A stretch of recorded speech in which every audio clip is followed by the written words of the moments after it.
Olá pessoal, nós já vimos em vídeos anteriores sobre a filosofia, ciência e arte como técnica, destacando também a sociologia. Vamos apresentar nesse vídeo sobre a síntese, na verdade, a síntese de tudo que nós já vimos sobre a filosofia, a ciência e a arte. Vamos apresentar um quadro sinótico para entender como é que nós podemos saber como é que chegou a filosofia para chegar aos dias de hoje com a relação com a ciência e com a arte. Primeira coisa, vamos ver a origem da filosofia. A origem da filosofia ela está relacionada à necessidade de atender à curiosidade do ser humano. A partir do momento que ele entende, que ele pensa, que ele consegue pensar, ele começa a fazer perguntas. E aí vem a filosofia. A filosofia surge das necessidades, que vai apresentar inclusive duas situações aí, dois momentos. A primeira coisa, a necessidade de compreender o universo, é um problema do conhecimento, problema especulativo, teórico, considerando juízo de realidade. O que significa isso? Problema especulativo. Você não sabe como funciona nada, como as coisas são, então você começa a usar a sua capacidade de pensar e vai lançando perguntas e buscando explicações a partir dos elementos que você tem. E aí você tem fundamentos teóricos que você vai construindo. Se usa nesse caso aí também o juízo de realidade, que vai ser a base da ciência. O juízo de realidade, como nós já vimos, que vai ser a base da ciência para descobrir como as coisas funcionam, utilizar método, ter inclusive um objeto próprio, aí já vai ser a base da ciência. Então, nesse primeiro momento, a filosofia usa um juízo também de realidade. Mas temos, no segundo momento, a necessidade de compreender a conduta humana, que é um problema da ação, problema prático, um problema normativo, caracterizado por juízo de valor. Aí já se leva em conta a capacidade de pensar, considerando a conduta humana e levando também em conta a necessidade de explicação da conduta humana no mundo. Por isso que se vê a ideia de estabelecer normas, vem o juízo de valor, aquilo que se acredita que é importante, como se deve se conduzir na sociedade. Então, temos aí, nesse primeiro momento aí, considerando a filosofia, as duas necessidades, a necessidade de compreender o universo e a necessidade de compreender a conduta humana, que vem a questão prática. Pois bem, passando agora para a autonomia das ciências, porque a filosofia, com as perguntas que surgem, organiza-se o pensamento e vai dar margem para as ciências. Nós falamos sobre as ciências. Quando é que elas se tornaram autônomas? A primeira ciência a se tornar autônoma foi a matemática com Euclides, 300 anos antes de Cristo. A primeira ciência a ser autônoma foi a matemática. A segunda ciência foi a física com Galileu Galilei. E sabe quando? Somente no século XVII. Observe, do século, vamos dizer, 300 antes de Cristo, vamos agora para o século 17 aí, depois de Cristo. Observe o tempo que se passou para chegar à autonomia de uma outra ciência, no caso, a física. Então temos aí a física com o Galileu.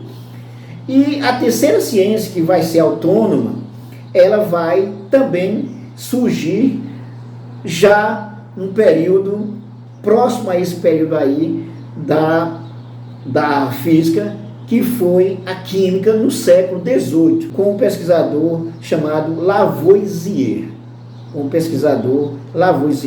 A química nasce somente no século XVIII, se torna autônoma. Se você perguntar o que significa essa história de ciência autônoma, é porque é uma ciência que vai ter um objeto próprio, vai ter seu método próprio e não vai precisar exclusivamente da filosofia ou de outras ciências para ter sua explicação, para ter o seu funcionamento. Então ela vai ter uma autonomia, porque tem um objeto próprio, metodologias e vai saber, vai ter condições, autonomia para explicar como as coisas funcionam, buscar comprovação. A quarta ciência que surge é a biologia com dois pesquisadores, o Mendel e o Bernard, no século XIX. O Mendel e o Bernard no século XIX, vamos ter aí a biologia que se torna autônoma.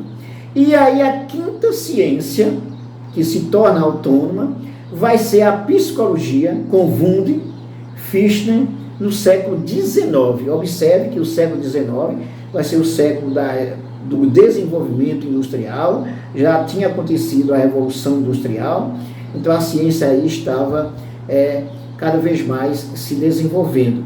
Então temos aí a psicologia, porque surge a necessidade de explicação do funcionamento do ser humano, da personalidade humana a partir da sociedade, da pressão da sociedade, com a dinâmica da sociedade. Temos aí a psicologia com Wundt e o Fichte no século XIX. E aí, por último, temos a sociologia com Augusto Comte, também no século XIX, muito próximo aí à psicologia. Durante um bom tempo, a filosofia, ela deu elementos para a construção das outras ciências, assim como também para a sociologia. Mas a sociologia, ela vai se desenvolver a partir do que foi também desenvolvido até então no século XIX.